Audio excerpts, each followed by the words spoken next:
Ladies and gentlemen, pay attention. This is your boy, the coach from the WWE. I would like to welcome you to the very first wrestling podcast in the world to take you on a weekly deep dive into classic matches along with legends of the squared circle. Enjoy the discussion. Enjoy the back and forth. There's so much to get into. Ladies and gentlemen, this is the payoff. Jeff, she was mine before she was yours. Woo! This is the payoff. I'm Tom. That's Jeff. If you can't tell, I'm very excited for this match. This is we haven't covered very many Flair matches. And so there's been a few, but for as influential as he's been, we don't have a lot. And this is one where it's just a little behind the scenes action going on here too. You know, we're going to talk about that just taking place in my kind of current home state. You know, the Hoosier. A lot going for this one. This is exciting. I know you're pumped. You've been talking about it all day. I know you're excited. Super pumped. All right, so let me tell you why I wanted to cover this one. And by the way, we're at Payoff Pod on social media. Make sure to subscribe. Make sure to give us 5 stars. Make sure to tell your friends. We appreciate all the support. And we're doing our best every week to bring you great matches, great stories from the history of pro wrestling. So, dude, there's just a lot here. I love this era. This is my childhood. So, you know, even though it may have not been the hottest the business ever was or the best, 5-star Tokyo Dome classics, I just love this shit. So I love talking about it. Savage, criminally underrated. I know to me, he's as good as professional wrestling gets. Flair's Flair. The storyline to this was really good. Kind of a weird time in the business, a lot going on behind the scenes, a ton that I'm sure we're going to talk about. So for a lot of reasons, man, I'm pumped to cover this one. What about you? Yeah, same thing. We're on the road to Mania, plain and simple. And so this is one where I think we were looking at the list, and so we kind of map it out, you and I, and we kind of knew exactly where we were going, before the road even started. And this, I was like, I remember I was looking at it, I was like, how have we not covered this one? Like, that doesn't make any sense. And so that's why we just kind of jumped on this one and made sure it was on the list. I think we had something else, I don't even remember what it was, but then swapped this one out. Kind of the timeline, just it worked. And we were doing, some more we were late teens in the 20s and stuff like that. And so, that was part of it too, is we needed something from, the quote, early days when, I think this Mania season, this is the earliest one we're covering. We got a few more late teens, kind of, early, we got one coming up from 10, but yeah, just, it made sense to do this one, plain and simple. Dude, I was 8 years old. I still thought this stuff was a shoot. Right. Yeah, absolutely. A match made in heaven. We'll talk about it. I didn't get smartened up till right around WrestleMania 10. So, all right, dude, I'm pumped for this one. Let's jump right into the build. Oh, it's time for the build. So where did you say this one was, Jeff? This is a Hoosier Dome. There you go. Represent state of Indiana. So obviously, by the time I made my way to Indiana, this place was gone and Lucas Oil Field was there. Was the Hoosier Dome nearby, or is it somewhere completely different? Yeah, it was pretty much across the street. It's now, I believe, the convention center. So yeah, it was right downtown, all that stuff. So yeah, and I think you know the area. Yeah. Okay, so it's by the convention center. Yeah. April 5th, 1992. Hoosier Dome, Indianapolis, Indiana, 60,000 are there. The first time we ever really had a quote unquote double main event. And we're building around this Savage Flair thing, but then also Sid and Hogan, and what was speculated is possibly Hulk Hogan's last match. Yeah. Obviously funny to think about now, but didn't work out that way. Yeah. No, it did not. So we, ironically, there was a dark match on this, but I remember seeing this dark match because they aired it on TV a week or two later. Bushwhackers would defeat the Beverly Brothers, 10-minute match. The opener for this one and this was 2 years in a row, the first of 2 years in a row, that Shawn Michaels now as a single star is opening up WrestleMania. But this is his first WrestleMania as a single star. He's going to defeat Tito Santana in 10 minutes. No title at stake. This is pre-Intercontinental Championship. This was originally supposed to be Shawn Michaels and Marty Jannetty, had Marty not, had his personal issues and found his way out of the company. Yeah, so, Ben Marty. Yeah. The two matches I always fantasy book about on WrestleMania 8 are, imagine if we got Shawn and Marty and then Hogan and Flair, but we did not. But anyways, it was funny. I was going back and reading some of the old torches, and Keller was like, and this was a house show leading up to this pay-per-view, was like, Shawn Michaels is becoming the best heel in the business. Sherry's incredible. Like, they were the best thing on this card. So, what's interesting with Shawn as a single star is pretty darn quickly. I mean, he was awesome. It didn't take long to find this character and to really get him going. Second match, The Undertaker defeating Jake Roberts. The Undertaker is a face now. So remember, WrestleMania 7, Jimmy Snuka, he's a heel, okay? And here he is as a face. That happened pretty quickly, and Jake Roberts is a heel. 6-minute match. Then the IC title match. Bret Hart gets the title, beats Roddy Piper. Obviously, Piper didn't lose a lot of clean matches in any era. Big win for Bret Hart. Not his first title, but he gets the IC title back. 14 minutes, really good match. Then we got kind of a crazy little 8-man tag, 6-minute match. I think the entrances took longer than the actual match. But Bossman, Virgil, Slaughter, and Duggan defeating the Nasty Boys. So, and Repo Man and Mountie. So, kind of crazy that, again, think of what's changed in a year. A year ago, Slaughter's an Iraqi sympathizer and in the main event for the title. And a year later, he's a babyface tagging with Jim Duggan in a babyface team. Kind of an odd match with that one. Mm-hmm. Then the match we're going to cover. And this was so odd because this never really happened, but the world title match basically in the middle of the show. So 18-minute match, Savage, Flair for the championship. We'll get to what happens in that one when we cover it. Then again, like I said, a couple filler matches before the other main event. Tatanka defeating Rick Martel in 4 minutes. The Natural Disasters winning by countout against Money Inc. For the tag championships in 8 minutes. Again, why do a countout there? Why not just give them a dirty win or something? Just kind of crappy. Then I say the semi-main event because it was the second last match, but Owen Hart defeating Skinner in 1:36. And then the reason we're here, man, or not the reason we're here, but the reason the main event of the show, Hulk Hogan, Sid Justice, they end that one in DQ. 12-minute match. Obviously, we send the fans home happy with the return of the Ultimate Warrior.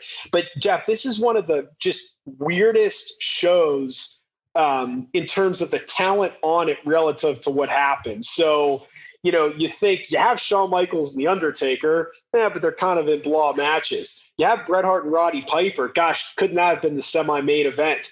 Savage Flair, you're putting the babyface over. You'd kind of think you'd end the show with that. You have this Hogan Sid match where Sid's the new star, the big heel. If Hogan actually was okay taking a loss, it would have made a hell of a lot more sense to have that in the middle of the show and have Sid actually win. Just an odd show, man. Odd all around. You wonder who was producing it. Like, it just, yeah. Yeah, it was just, again, you look at the talent on there. I know they weren't all in their primes, but gosh, you'd like to think there was more they could have done with this. So the live gate was 1.25 million on this. Here's what's crazy. Going into this, Keller was speculating if they were going to go out of business. It was like, well, never count on Vince McMahon. And I'm sitting there going, if business is so bad, then how did they put a big crowd? I mean, I'm sure there was some, free fans in there or cheap tickets, but they did over $1 million gate at a dome. How bad could business have been? Right. So anyways, a really, again, far from a perfect WrestleMania, but a really interesting one, both on TV and then behind the scenes. So build-wise, and again, this is one of my just favorite builds, I think, of all time. How did we get to this match? Yeah. So at this point, Flair obviously established, had been around in, different promotions for many years, but he signed with WWE, WWF. It was August 1991. There was a weird, it wasn't even an angle, but he had, of course, the classic big gold belt, calling himself the real world champion. There was, some behind the scenes stuff with NWA and like WCW and just kind of suing and things like that, but not consequential to that of this match or anything like that. But him being there, showing up, and so he had his financial advisor, Bobby Heenan, Bobby the Brain, and then his executive consultant, Mr. Perfect. And so nice little stable there, of course. Like I remember, Perfect walking to the ring with him and stuff like that. It just kind of worked. And so when he first showed there, kind of wrestling, the big names. He was wrestling Roddy Piper. He was Hulk Hogan. It was him and versus a team that Piper put together at Survivor Series in 1991, just a few months before this. And so he even helped The Undertaker beat Hulk Hogan that night for the championship at that Survivor Series. I remember that's one of the first Survivor Series I remember watching and things like that. And like that's one of my first wrestling memories, if you will. And so big things like that. So Flair immediately, signing that summer, but immediately just it's Ric Flair. He's going to be involved. There's going to be things happening, stuff like that. So this was, of course, too, as they talk about many a time, the 1992 Royal Rumble. This is Flair winning the Rumble, claiming the vacant championship, entering as number 3 in the Rumble, lasting over 60 minutes, eventually eliminating Sid Justice with the help of Hulk Hogan, who, of course, had just been eliminated by Justice just before that. And so it just kind of, how it worked out, things like that. So Flair, having the title at that point. So in the storyline, though, Flair and Tom says he likes this match. Tom was like, we've been recording a few today, and Tom, this is when he was talking about this. He was super excited about this. And so Flair, taunting Savage by claiming that he had a prior relationship with, at the time, both his TV and real wife, Miss Elizabeth. So, bragging that he had dated her before her. And as Tom already said in the opening, she was mine before she was yours. Showing photos of himself with, Miss Elizabeth, just kind of, hanging out and things like that.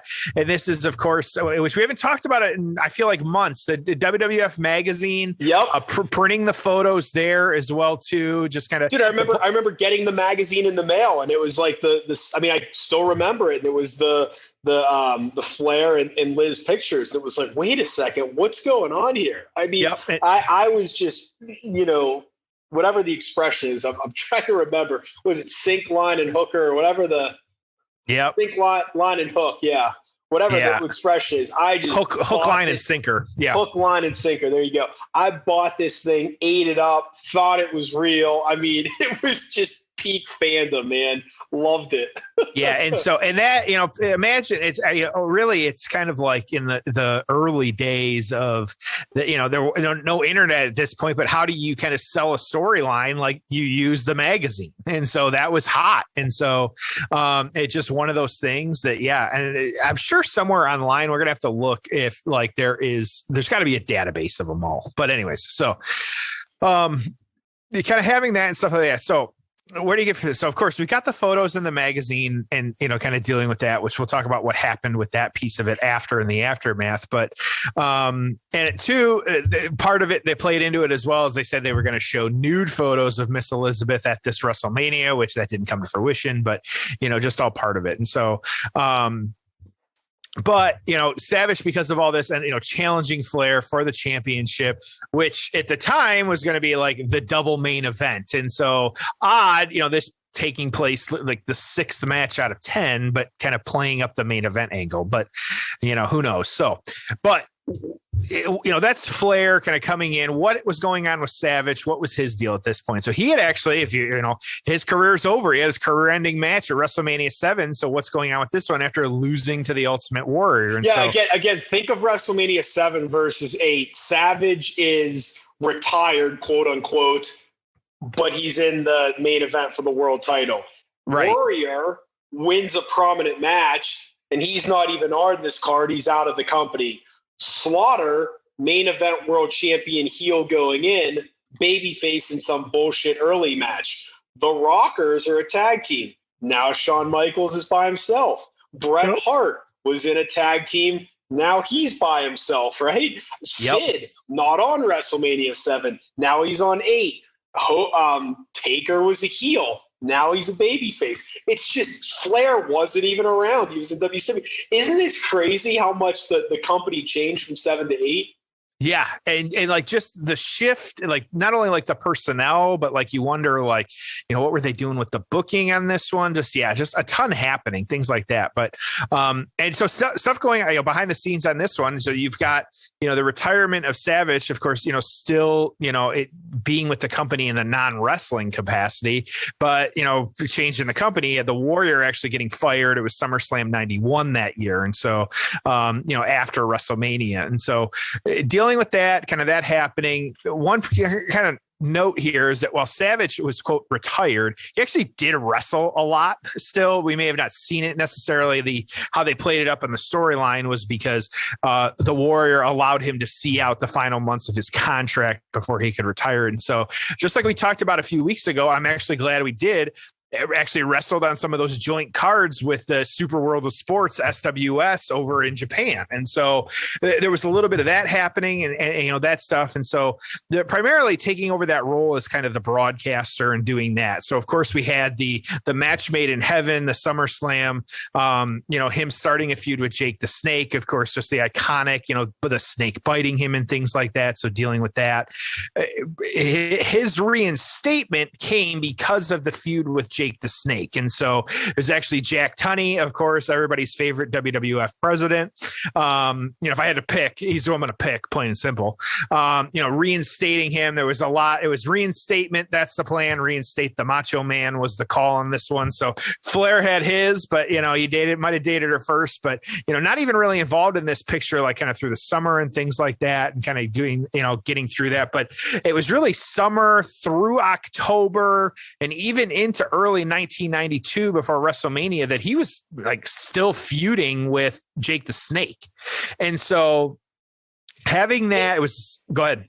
No, I was just going to say, and from what I understand as I was going back and reading some of the sheets, is that feud it was supposed to be big box office and it just never really materialized. So it just kind of fizzled out. Yeah. And so unfortunately, you know, having that, so yeah, it just fizzled out. It was actually a Saturday night main event, which, you know, Savage ended up winning that one and then him getting into the feud with Flair. And so, and of course, like I've already described, you know, how that kind of played out and what they did on that end. And so, yeah, just not a super long build, but it, you know, just Flair.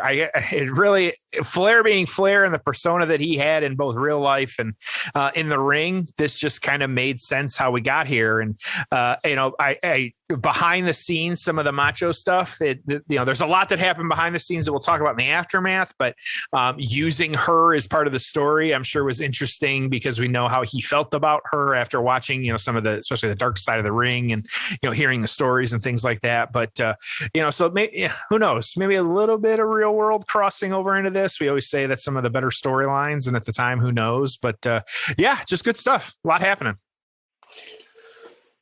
A ton happening. And we got a lot more to talk about during the match. Yes. All right. I'm excited for this, dude. Let's give them the timestamp. Let's do this. Yeah. Very excited. So here's the deal. We're on the WWE network. We're on WrestleMania 8. We're at the 1 hour and 17-minute mark. Jeff, are you ready? Man, let's do this. I'm ready. Oh, right. Yeah. I haven't even done my Macho Man voice. You haven't. We'll close it. Well, spoiler, we're going to close the show with Tom doing his Macho Man. That's what we'll give the fans. Tune in to the very end. All right. Yes. It's time for the payoff. Ho! It's time for the payoff. God, listen to that music. The Macho Man looking like $1 million. The tassels, the jacket, the hat, it all matches. Yep.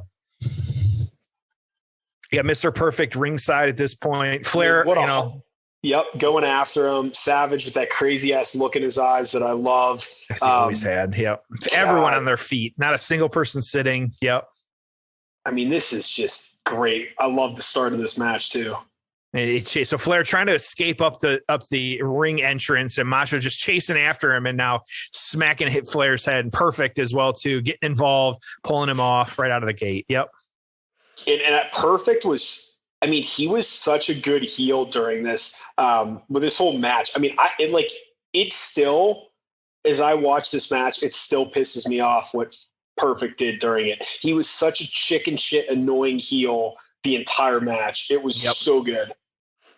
And I was just always a huge Mr. Perfect fan anyways. Like, I always enjoy the stories of like when they'd film the vignettes with him and stuff like that. And, and he'd sink, just 10 free throws in a row, or, 3-pointers in a row, or he'd kick a field goal from 30 yards out with no problem. Like, he was perfect, like just incredible. Yep. Well, and that's, I mean, we've said it on here before, but, people have said that knew him were like, that's the way this guy was in real life. Like, he'd kick your ass in ping pong, then he'd beat you in bowling, right? Like, the guy was just kind of a athlete's athlete and really good at everything he did. So being the quote unquote character, it was just taking who he was, a cocky athletic guy, and taking him up to a 13. Okay. Right. No different than The Rock was The Rock and Austin was Austin, and, cocky ass Heartbreak Kid Shawn Michaels. That's the way the guy was in real life. I mean, it's just turning this stuff up, and those seem to always be the best characters. Even a guy like Taker, what's interesting about Taker is, I mean, obviously the character was kind of cartoonish. Look at that bump. Oh, flipping over. Flair flipping Macho outside of the ring, just over the top rope, just full extension. Yep. But even Taker, like, basically he is the Undertaker, right? A little dark, a little quiet, like an ominous, figure. I mean, when you see him on The Last Dance, like, not being in character and just being Mark Calloway, you're like, this guy is the Undertaker. It's just so weird. It really is. Yeah. Right? Yep. So just having to kind of play Savage. that up. Yep. So for outside of the ring. The rumor is that, they were trying to get Flair out of the NWA in 1988 to do this match, to do the Flair Savage match. So it just seemed like Vince was always wanting to do Flair and Savage. If Shawn Michaels is the best seller of all time, Savage might be the second best. I mean, he just looks like, this whole match, he just looks like he's just getting his ass kicked. It's great. Yeah, and then we'll talk about that too later, like just how they sold it, how they looked, all that different stuff. Yeah, just kind of incredible. Hey, what are your thoughts on that Savage ring gear? On the Savage ring gear, I'd wear that out. Like, I think like just the solid gold, it's almost like the black and gold. It's like early shades of gold dust almost, like, before that was just a little different for him than some of his more colorful stuff, but I loved it. Yeah, absolutely. I mean, and that's how it's a little different, but that's how I picture the Macho Man. Like, that's how it should be, like, just kind of doing that. Yeah. It made sense. So, yep. So Flair with the chops again, too, kind of getting into it. Yep. Oh man, this is just peak Ric Flair. Big suplex, stuff like that. Yeah. Yeah.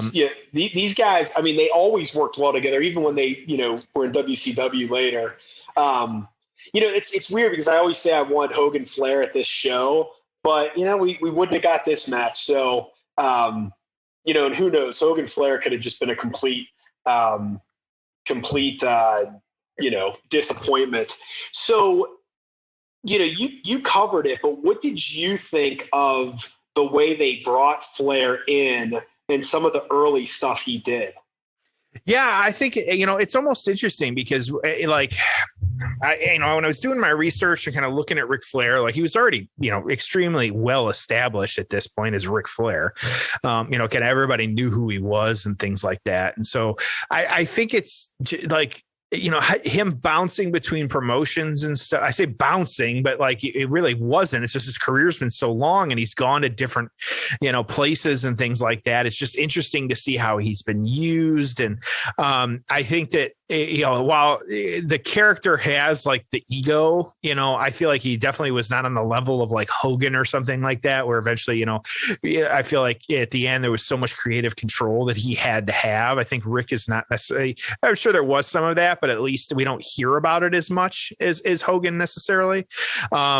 And, the guy, he's obviously found his niche for 40, 50 years, like doing what he's doing. He's still involved in storyline. Had Lacey Evans not gotten pregnant, he'd still be involved in a storyline, because they looked like they were kind of, Charlotte and Lacey heading into either Fastlane or even all the way to Mania, possibly being it, So, I think it's just, I think Rick, to me, at least, it just feels like it's kind of, he was ready for something new. And this was what it was. And you still had some of the promotion, or the territories, like, the animosity with some of that stuff and NWA, but like he's on the biggest, card aside and kind of how everything looks. He's, I quote, main eventing, not really, it's a 6 match, but, main eventing, mid-carding WrestleMania. So yeah, it works at least for me, it works. How about you?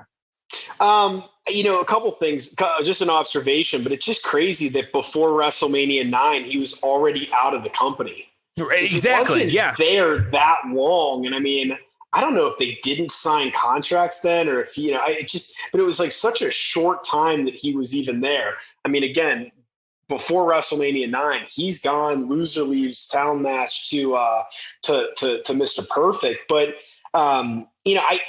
he was never the style and profile and like full Ric Flair gimmick in WWF. And I don't know if it was because they didn't want some of the, insinuation, or I really don't know what it was, but, they brought him in. And it was just so odd because, when they brought him in, remember, I was a WWF guy. So there were a lot of people that didn't watch WCW, NWA stuff. So like, I heard of Ric Flair, I saw him in the magazines, but I didn't know much about him. So he comes in with the big gold belt, which I thought was good. Like, hey, I'm the real world champion. But I just thought it was awkward that, then he like Haas Hogan the match first Taker, but he, and then he was, I don't know. I just always found the debut odd. Like I just would have brought him in differently.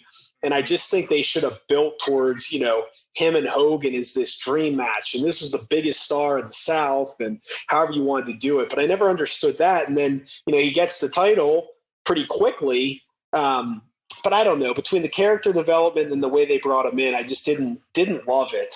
But again, this storyline, but between winning the title at Rumble and then this storyline, they kind of got him on track. But then again, less than a year later, he's gone. It was just odd.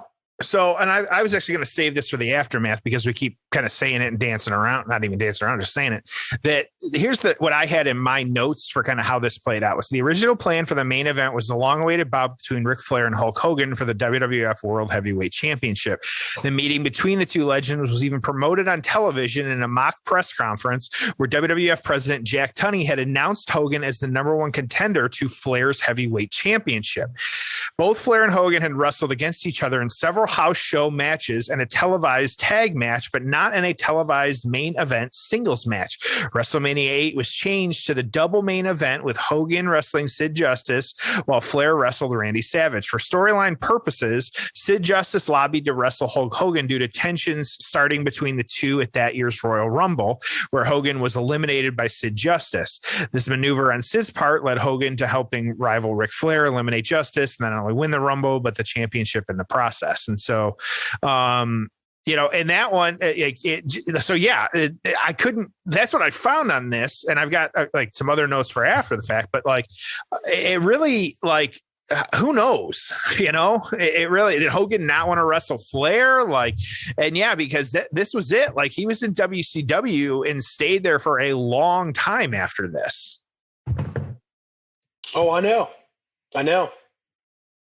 It was just, it was odd. It really was odd, all of it. And, storyline standpoint, it was just really hard to follow. I mean, I remember the press conference and then the Sid stuff. And then you had the Hogan retiring maybe stuff, which was, kind of odd on its own. But I actually thought they did a decent job telling that part of the story. Look at here's the classic Oh, Flair. the huge Flair. Yep. Flipping over, running to the other turnbuckle, and then taking a clothesline as he jumps off the top. Yep. So here too, for your, we were talking about it, the WWF or WWFE magazine. So it started 1983. That was the debut issue. Okay. The final issue was the last issue, October 2014. It was available. Oh, here we go. This is classic Randy Savage. This is my favorite. Climbing the top rope, handle to the outside. I mean, that's a pretty high up there. Boom, hits him with it. Knocks Flair into the guardrail, old school guardrail. I mean, these guys are running hot, dude. This is a pretty darn good match. So I did not know this, and here's one for you too, that about the magazine. WWE Kids Magazine launched in April 2008 and is a monthly magazine aimed at children 6 to 4. It is still being published in the United Kingdom, though the U.S. edition is no longer published. And so you can, Tom, today get yourself the WWE Kids Magazine. It looks like for 1 year, it's $99.99. So $100 and you could get yourself WWE Kids Magazine. Interesting. And it looks like the most recent issue here. I would assume the Kids Magazine was just a ripoff of SI Kids. Do you remember that Sports Illustrated? Yes, Kids? of course. Yep, absolutely. absolutely. That's got to be what it was a ripoff of. I mean, I got that. I got it for years. Yep. And so there you go. I can't tell if it's out of publish or not yet or what, but it's going on here. So yeah. So we're outside the ring now. We're getting rolled back into the ring. Savage just taking out Flair. Yep.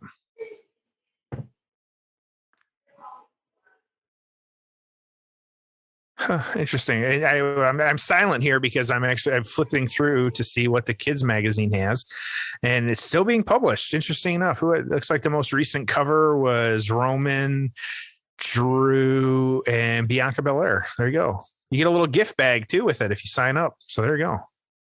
Dude, they are loud right now. They are. I just played the sound. They are really loud here. Wow. So you got Macho again, looking like he's going to go up to the top. Yep, here we go. Flair just selling in the ring. Flair, middle of the ring. Everyone on their feet. Yeah. Not 3/4 of the way across like Kurt Angle was. The elbow, yep. One, two. Dude, perfect. Just straight up grab. Now, how's that not disqualification? Yep. Ring the bell. Did Hebner not see it? Hebner trying to restore action here. Trying to stop. Yeah, it's trying to stop him. So Macho chasing perfect in the ring too now. Again, you're right. The rules of WWE are fluid. Is this a ref bump coming? No, I think brass knucks are about to be thrown to Flair. We've got a bleeding. There's your ref bump a little bit there. Earl. Oh, and there's the brass knuckle toss. You got a bleeding Ric Flair. Oh, Earl recovering quickly, though, there from the bump. Interesting. Yep. Boom. Oh. I mean, he hit him hard. And perfect. That's gotta be it. Here you go. Flair slipping him back to perfect. That's gotta be it. 1, 2. Nope. Oh. It's just kind of rolled over. There you go. I mean, the fans are into this one, dude. That's the good news about being in the middle of the show like this is that the fans, you don't have to worry about burnout. Of course, these weren't 8-hour shows back in the day, but I mean, they are just. Yeah. Well, and too, you're looking at so this one too, it was part of the research I was doing is this was actually at the time there was the no blood policy. So Flair bleeding right now is actually, according like what I read was that he was fined, real fine, storyline fine, whatever. But it seemed like there was truly a no blood policy, and he's gushing pretty good there. You got perfect hitting Macho with the chair as Hebner's back is turned while he's arguing with Rick.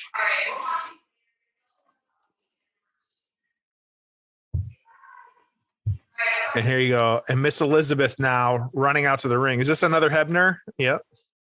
Yeah, there's the other Hebner. That's Dave Hebner. And do you see who else is there? And we're going to talk about him, but his debuting suit and tie, Shane McMahon. Yep. God, he must have been. I mean, he had to have been young at that point. At this point, maybe out of college, but early 20s. Trying to get involved in the company, yeah. So I mean, it's just mayhem. See, this is, it's a different style of match in the sense of, interference, and then you've got these agents out here. Just a lot going on. And now Flair. I mean, this was so good. He really works this leg trying to get the figure 4 in. Yep. So Shane is currently 51. And so taking that into account, if this took place in 92, so he would have been 30, 32, somewhere around there, 31. Yep. Oh, wow. Okay. When he debuted. He's a little older, but still, yeah. So by the time, nobody would have known necessarily. Yeah. Yeah. And most people didn't know who he was. Right. So he's got, I mean, of course, at this point, I don't even know if as a kid I knew that Vince McMahon owned the company. I don't think I did. I don't know when that's a good kind of wrestling. When did you realize that Vince was, other than announcing it, like who was, when was he the true man behind the curtain? Yeah. This is great right here. So you got the figure 4 locked in. Elizabeth losing her mind. Cheering for Macho, though. Flair covered in blood. And don't forget, Flair and Perfect were teasing that the centerfold would be dropped from the ceiling of the Hoosier Dome. Yes. The picture of Liz.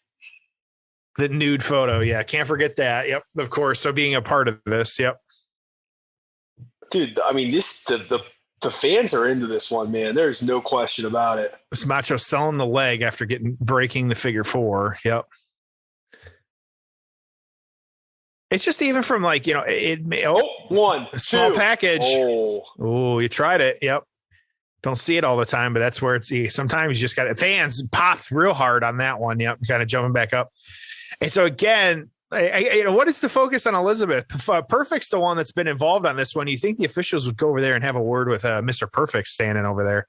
Have you ever seen anyone in the history of wrestling sell a leg injury better than this? Like other than like maybe Seth recently, like no, like it's just, I mean, he even in the corner, he's doing a good job of not standing on it, like just trying to avoid it. Yeah, like. But Flair's still working it over. That's what I love about you. You always come up with an example of like something recent that's good, and I'm always the one that's like, no one has ever done it nearly as good. Yep, right, history repeating itself, man. Pulling the tights down. 1, yep. 2. Holy a huge shit. Pop. Place goes nuts. Perfect in the ring. Savage is champion. Howard Finkel on the call. And here's the thing that I love about this. Howard Finkel on the call. Don't ask me why I still remember this, but I do. He does the winner of the match. And once again, so he said once again, instead of new, like it was so cool. And I'm like, yeah, Savage is once again champion. Because think about it. It was so rare for someone to be champion twice. Yeah. Warrior was never world champion twice. Slaughter was champion once. Hogan had his runs, but nobody won the world title twice other than Hogan. Yeah, right. Once again thing, Flair kissing Liz. She's beating him up. He goes after. I mean, look at this. This is great. Macho diving after Rick almost took out Elizabeth. Yep. God, this is so good. All right, well, let's get into the aftermath, and you and I can keep it on and comment about it. So let's jump into the aftermath. Ho! It's time for the aftermath.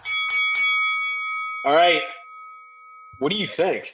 Good match. That was one it really didn't stop. It's one of the, we say that a lot around here, but it's one of those where there's some matches where that is not the case. And so these guys were kind of full force all the way ahead, which was nice to see because we just don't always see that. So it was good. I was sports entertained. It was good stuff.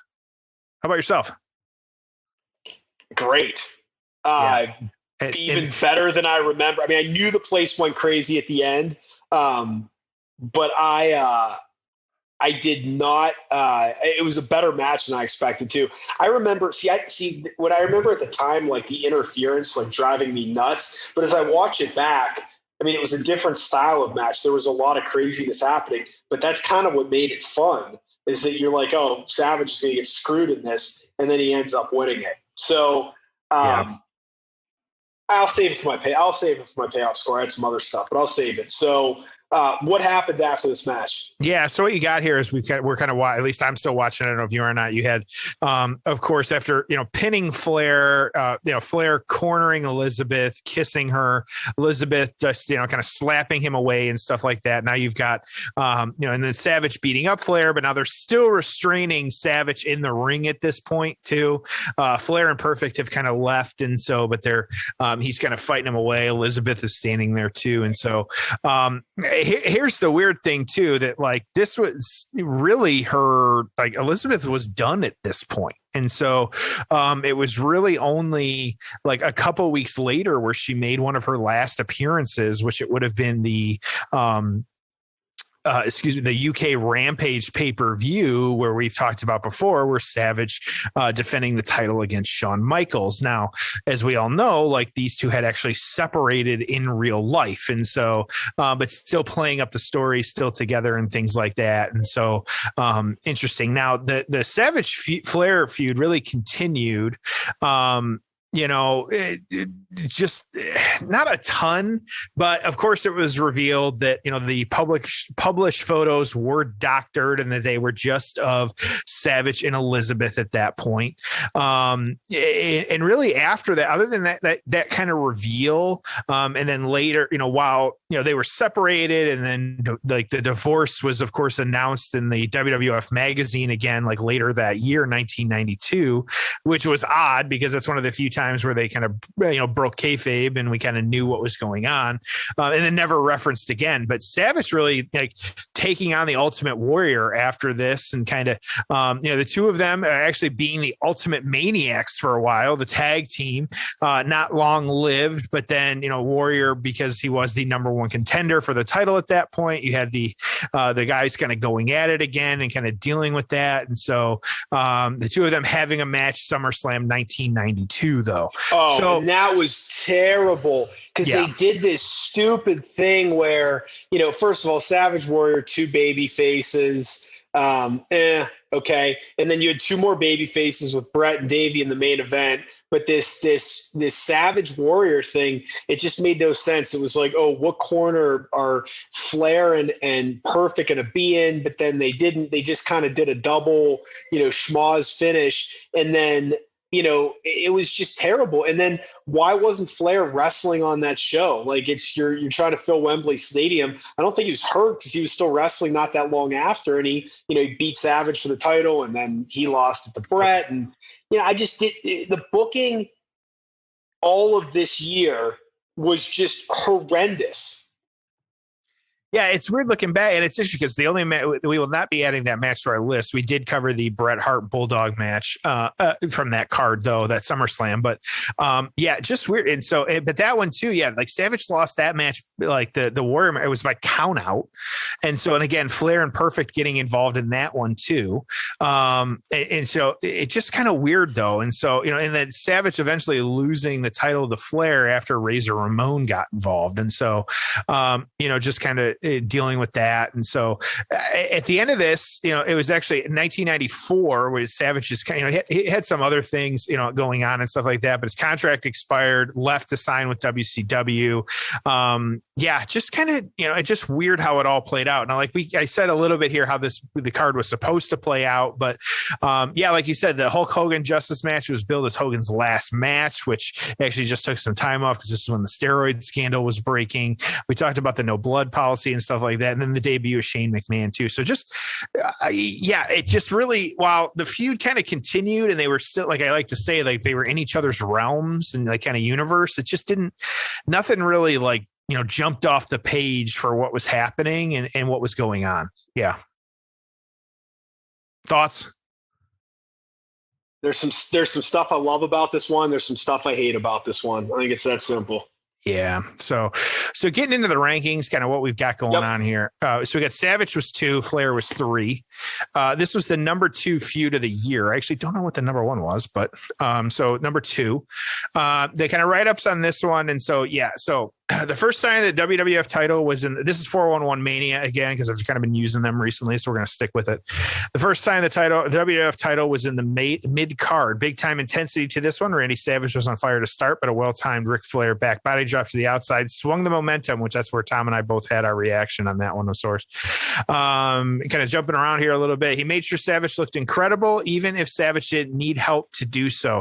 When thrown into the guardrail, Flair bladed. I don't condone blading, but do admit the blood added a lot here. Shenanigans ensued. A ton to the match. Yep. Shenanigans ensued when Mr. Perfect got involved and Miss Elizabeth came down to ringside. She was distracting because a bunch of officials, including a young best in the world Shane McMahon, tried to stop her.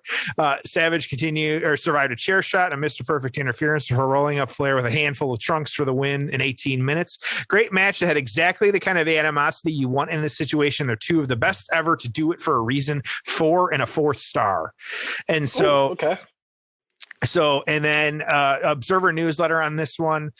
This was expected to be the match of the show, and it lived up to it. Savage attacked Flair early with Mr. Perfect saving Flair from the early beating. Kind of jumping around here. What do we got? Flair got on a figure 4 on. Savage reversed it in the ensuing melee. Savage schoolboy Flair using the tights and got the pin. Flair kissed Elizabeth, who started slapping him after the match. Savage jumped on Flair and Perfect jumped on Savage. And a gang and suits all jumped on everyone and got jumped on, and everyone was jumping on everyone. 4 1/4 stars. And so we got 2 4 1/4 stars on this one. But one of the notes that Meltzer had on this one, and you and I talked about it a little bit here. At this point, there was no way this card could have been a thumbs down, but it might as well have ended here because the best thing on the show after this point was either the intermission or the British Bulldog versus Berserker match that didn't actually take place because they were running late on time. And so, it got real bad after this one, like we had talked about. This was, at least on the Observer newsletter, this was the match of the night, followed, like you said, by Piper and Bret Hart. So you got 2 4 1/4. What do you got it at? Oh man, it's so tough because it's like there's so much I love and there's so much I hate or at least dislike. So, I love both these guys individually. I really enjoyed the storyline. The idea of and I wish they would have pumped this up more in the storyline, but like the idea that hey, Savage is maybe past his prime. Former champion. Can he climb to the mountain again? Like I almost wish that would have been the storyline instead of the Liz Flair stuff. Because the Liz and Flair stuff is fake. But you can lose yourself, even as an adult, you can lose yourself in the idea that, Flair's the outsider. He's the Southern guy. Boo, we hate him. He, thinks he's the greatest, but he cheats all the time and Perfect's the heel. Randy Savage, like this guy was, the Warrior retired him last year. Like, is he past his prime? Like, can he still go? Like, how could they, he has a world champion shot and he wins. And like, I wish it would have been more about that and less about the Liz stuff and the storyline stuff. Not that I didn't love that build, but I think this could have been better if it was just straight up. I hate what they did after this. So everything that happened after this was just terrible. You had, Flair beating Savage on a house show, basically. You had Flair losing to Bret basically on a house show. You had the shitty match at SummerSlam between Savage and Warrior. So everything kind of sucked after this. The actual match in the end with Savage winning and the roll up and the place going nuts was awesome. So again, Jeff, I can't think of anything we've covered where there were more highs and more lows for me. Overall, I'm going to give this a 7.5. It was really good, but it wasn't great. It was far from perfect. And there's a lot of things I would have done differently. The last thing I'll leave you with is, not that I didn't love seeing Savage win in that, but, I think you could have done a lot more if Liz turned heel, was with Flair the entire time. They screw over Savage, and then Savage gets his win at SummerSlam. That's how I would have booked this. What about you? Yeah, I'm going to go lower. I'm actually just going to go a 6. I don't like something just kind of like sticking with me. I don't know what it is. Be it like the match itself was fine. I just feel like so much for me at least, and maybe we had to be in the moment a little bit more. It was just kind of like mediocre for me, and so it just wasn't clicking with me for some reason. I'm not sure why, and it just kind of happens sometimes. But it was fine. Like I said, I was sports entertained. It was one of those where it was just enjoyable for what it was, but maybe it was because even though it wasn't the main event, it did have like some, they were shooting fireworks off after, like they had it, they played it up like it was the main event and things like that. And so that just kind of confusing in a certain degree too. The storyline makes sense. Yeah. And I thought that was pretty good, but I don't know, like it's something sticking with me. And so where I'm just not, maybe a different day, I might have a different feeling, but for right now, like a 6 is kind of where I'm at. Just, I wasn't, like you said, high highs and low lows. And I think the low lows are just kind of winning on this one for me. Yeah, you just were not a fan of this. Yeah, I don't know what it was, but that's all right. So that's okay. We don't have to agree. As we're told, we usually score too high sometimes, what Twitter told us one time. And so, but you know what, whatever. It's our show. We can do whatever the fuck we want, So that's exactly right. Yep. So, all right. Well, we had promised everyone a Macho Man ending here. So I expect you to deliver and send us home happy. Thank you for joining us on the Payoff. Dig it.